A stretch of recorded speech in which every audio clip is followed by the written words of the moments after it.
इस प्यार को क्या नाम दूं? जैसे ही मीरा ने सारी बातें कहीं, रुचि की चाची की आंखों में लालच साफ नजर आने लगा और उन्होंने रुचि को आवाज लगाते हुए कहा, रुचि, इधर आ। रुचि। रुचि उनके पास आई और उसने मीरा की तरफ देखते हुए कहा, देखो मीरा ताई, इसे तुम सारा काम समझा देना, ये सारा काम कर लेगी। लेकिन अगर कोई गलती होती है तो उसकी जिम्मेदारी तुम लोगी। मीरा ने हाँ में अपना सिर हिलाते हुए कहा, हाँ ठीक है, मैं सब कुछ समझा दूंगी। चलो रुचि, मेरे साथ। मीरा ताई को भले ही रुचि अपने बचपन से जानती थी और वह उनके पड़ोस में ही रहती थी और चाची से उनकी बहुत ज्यादा बनती थी, लेकिन फिर भी रुचि को कुछ भी पता नहीं था, इसलिए उनके साथ जाने के नाम पर वह एकदम घबरा गई। रुचि ने चाची की तरफ देखते हुए कहा, चाची, कहाँ भेज रही हो तुम मुझे? मुझे कहीं नहीं जाना। चाची ने उसका हाथ पकड़ा और कसकर उसके हाथ को मरोड़ते हुए कहा, चुपचाप चली जा सीधे। यहाँ पड़े पड़े मुफ्त की रोटियां खाने के दिन गए, अब तेरे। रुचि जैसे ही ये बात सुनने वाली थी, तभी मीरा ताई ने उसका हाथ सुरेखा के हाथ से छुड़ाते हुए कहा, रुचि, क्या कर रही हो? छोड़ो तुम, मैं उसे समझा लूंगी। चलो रुचि, तुम मेरे साथ आओ। इतना बोलकर उन्होंने रुचि का हाथ पकड़ा और उसे वहां से थोड़ा साइड में ले जाकर समझाते हुए कहा, बेटी, कुछ नहीं करना है तुम्हें। बस एक साल के छोटे बच्चे के साथ रहना है और उसकी देखभाल करना है। थोड़ा बहुत उसके साथ खेल लेना, वह बहुत अच्छा है, और उसे खाना पीना खिलाना होगा। ज्यादा कुछ नहीं करना पड़ेगा तुम्हें। इतना बोलकर वह उसे अपने साथ लेकर गई और कहा, अपने कपड़े उठाओ और चलो मेरे साथ। और सबसे बड़ी बात, यहाँ रहकर तुम्हें इस सुरेखा की बुरी भली बातें नहीं सुननी पड़ेंगी।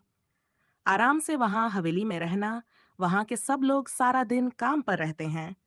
तुम्हें वहाँ पर पूरी हवेली में घूमने की भी पूरी छूट है रुचि।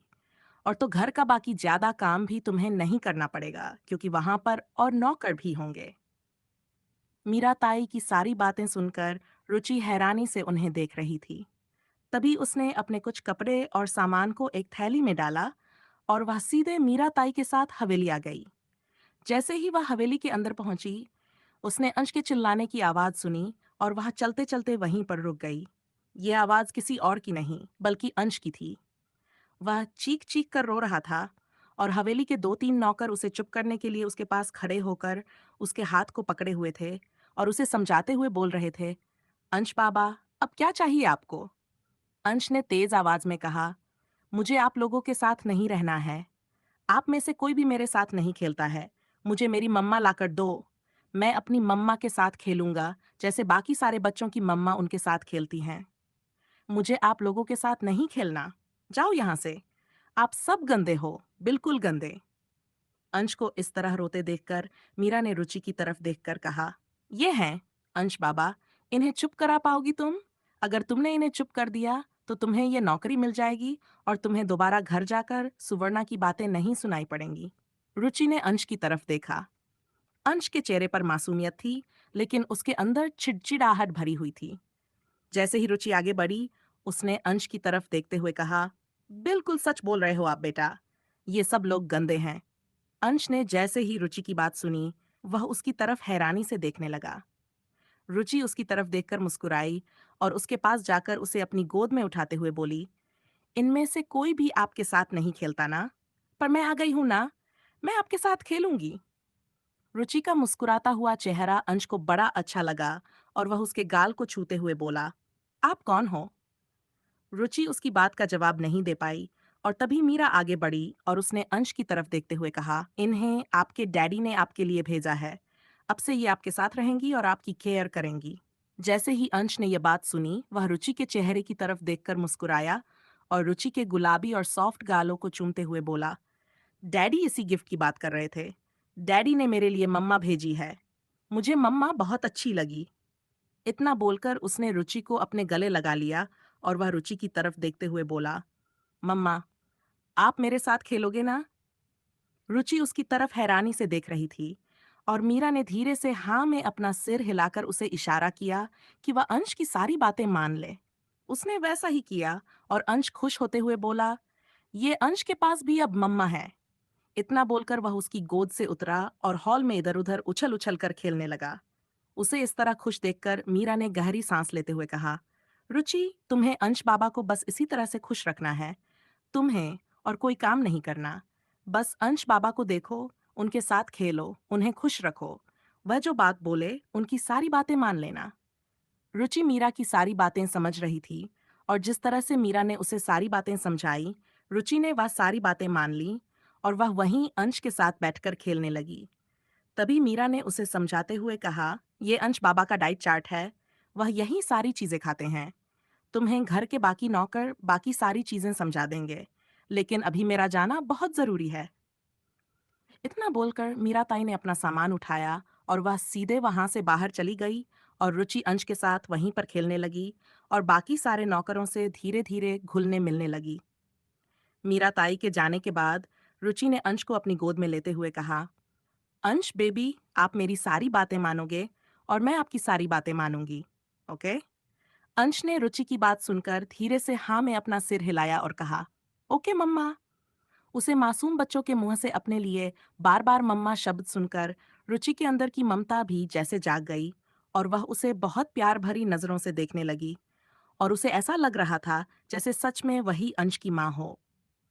इस ख्याल को अपने दिमाग से निकलने के लिए रुचि ने कहा, चलिए अंश, अब आपका लंच का टाइम हो गया है। हम साथ में लंच करें। अंश ने रुचि का हाथ पकड़ते हुए कहा, हाँ, आप मेरे साथ लंच करोगी ना मम्मा रुचि? रुचि अंश की बात सुनकर मुस्कुराई और उसने धीरे से अंश का हाथ पकड़ते हुए कहा, आप मुझे मम्मा क्यों बुला रहे हो? क्या मैं आपकी मम्मा की तरह दिखती हूँ? अंश ने बहुत ही प्यार से कहा, नहीं, आप बहुत प्यारी हो। मैं आपको मम्मा ही बुलाऊंगा। आप बिल्कुल मेरी मम्मा की तरह हो। आप मुझे प्यार कर रही हो, तो आप ही मेरी मम्मा हुई ना? रुचि अंश की बात सुनकर मुस्कुराई और अंश की मासूमियत को देखकर उसने अंश के गाल को चूमते हुए कहा, ओके, ठीक है, चलिए, अब लंच करने चलें। अंश ने रुचि का हाथ पकड़ा और वह उसे लेकर सीधे डाइनिंग टेबल पर आकर बैठ गई। उसने अंश को लंच कराया और अंश ने अपना पूरा लंच फिनिश कर लिया, जिसे देखकर वहां मौजूद सारे नौकर बिल्कुल हैरान हो गए।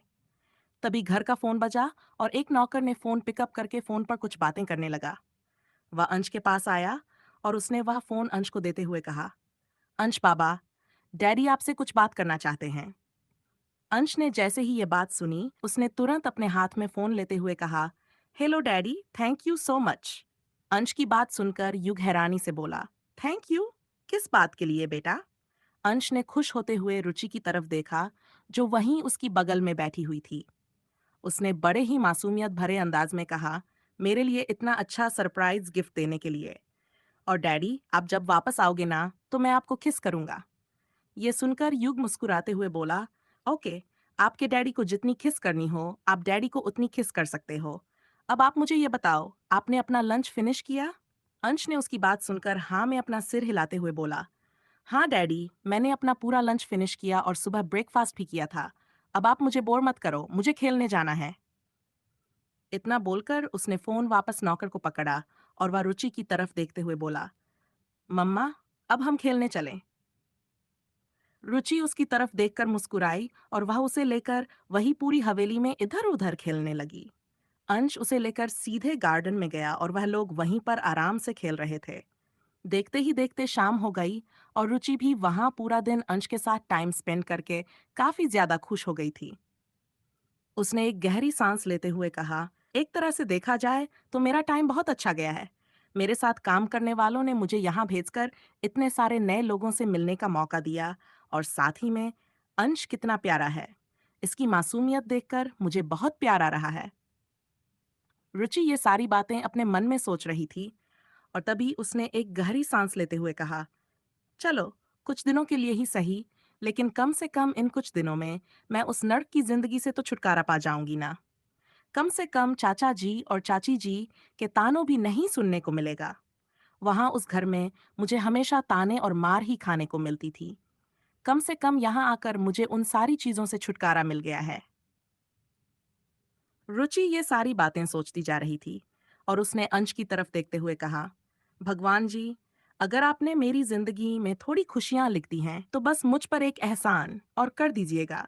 इस घर के मालिक भी अच्छे हों और वो मुझे बेवजह ना डांटे। सारी बातें सोच रही थी और देखते ही देखते शाम हो गई और अंश रुचि के आगे पीछे ही लगा हुआ था। उसे रुचि के साथ बहुत अच्छा लग रहा था। वह रुचिका को सच में अपनी मम्मा की जगह मान रहा था।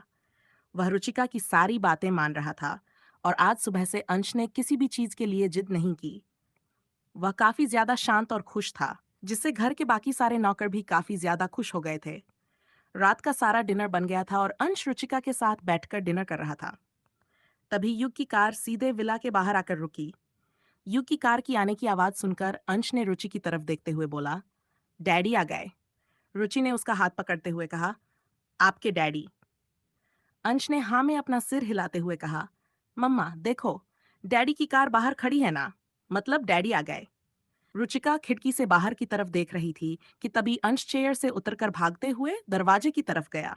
रुचिका उसे भागते हुए देखकर उसके पीछे पीछे भागी। युग कार्तिक के साथ अंदर की तरफ आ रहा था। जैसे ही अंश ने युग को देखा, वह तेज आवाज में चिल्लाते हुए बोला, डैडी। अंश को इस तरह खुश देखकर युग और कार्तिक एक दूसरे की तरफ हैरानी से देखने लगे। जैसे ही अंश युग के पास आया, युग ने उसे अपनी गोद में उठाया।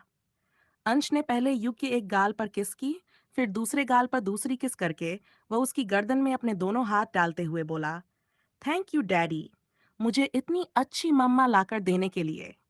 अंश की ये बात सुनकर कार्तिक और युग दोनों हैरान हो गए और वे दोनों एक दूसरे की तरफ देखने लगे। तभी रुचि भागते हुए अंश के पास आई और वह अंश को युग की गोद में देखकर भागते भागते वहीं पर रुक गई। जैसे ही वह उसके सामने आकर खड़ी हुई और युग की नजर रुचि पर गई, वह उसे देखता ही रह गया। रुचि चुपचाप खड़ी थी और उसने युग के चेहरे पर एक अलग ही गुस्सा देखा। युग की नजरें मानो रुचि के चेहरे पर जाकर टिक गई थीं। वह उसकी आंखों में आंखें डालकर देख रहा था। उसके चेहरे पर जो मासूमियत और कशिश थी, उसे देखकर युग मानो सब कुछ भूल गया हो। वह बस एकटक रुचि को देखता ही जा रहा था। कार्तिक रुचि को घूरते हुए बोला, यह कौन है? युग तो रुचि को देखकर ही जैसे सब कुछ भूल गया था और अभी वो कुछ बोल नहीं रहा था। और तभी अंश युग की गोद से उतरा और वह सीधे रुचि के पास गया। रुचि ने अंश का हाथ पकड़ा और अंश को देखकर मुस्कुराते हुए बोली, अंश आप यहाँ पर क्यों आ गई? चलो ना, हम अपना डिनर फिनिश करते हैं। रुचि की बात सुनकर अंश ने धीरे से हाँ में अपना सिर हिलाया और वह अंश को अपनी गोद में लेकर वापस डाइनिंग टेबल की तरफ गई और वहां बैठकर उसे डिनर कराने लगी। कार्तिक ने धीमी आवाज में कहा, यह लड़की। कार्तिक सोच ही रहा था कि तभी वहां पर एक नौकर पानी की ट्रे लेकर आया और उसमें से एक गिलास युग की तरफ बढ़ाते हुए कहा, मालिक पानी। युग ने पानी का गिलास लिया और एक घूंट लेते हुए उसने पूछा, ये लड़की कौन है और अंश इसे मम्मा क्यों बोल रहा है? उस नौकर ने युग की बात का जवाब देते हुए कहा, मालिक मीरा ताई इस लड़की को यहाँ पर अपनी जगह पर छोड़कर गई है और सुबह से ये लड़की अंश बाबा के साथ ही है और उसने अंश बाबा को बहुत अच्छे से संभाला है। अंश बाबा ने आज अपना पूरा ब्रेकफास्ट, पूरा लंच और पूरा डिनर पहली बार फिनिश किया है। उन्होंने हम में से किसी को भी परेशान नहीं किया, ना ही आज उन्होंने किसी भी चीज की जिद की। यहाँ तक कि आपके जाने के बाद उन्होंने आपको भी नहीं पूछा रोज की तरह। नौकरों की ये बात सुनकर कार्तिक बोला, अच्छा, तो ये वही लड़की है जिसके बारे में मीरा काकी ने हमें बताया था। ठीक है, जाओ तुम अपना काम करो। कार्तिक वहीं पर चुपचाप खड़ा था। वह युग की तरफ देख रहा था। युग की नजरें अभी भी रुचि पर ही टिकी हुई थीं। कार्तिक ने धीमी आवाज में कहा, सर, क्या सोच रहे हैं आप? वैसे तो मुझे ये लड़की काफी ठीक लग रही है, क्योंकि जिस तरह से अंश बाबा उसके साथ खुश है, उसे देखकर तो सब कुछ ठीक ही लग रहा है ना? युग ने कार्तिक की तरफ अपनी नजरें घुमाई और उसे घूरते हुए कहा, चाहे कुछ भी हो जाए, लेकिन ये अंश की माँ नहीं है और यह उसे इस तरह मम्मा नहीं बुलाएगा।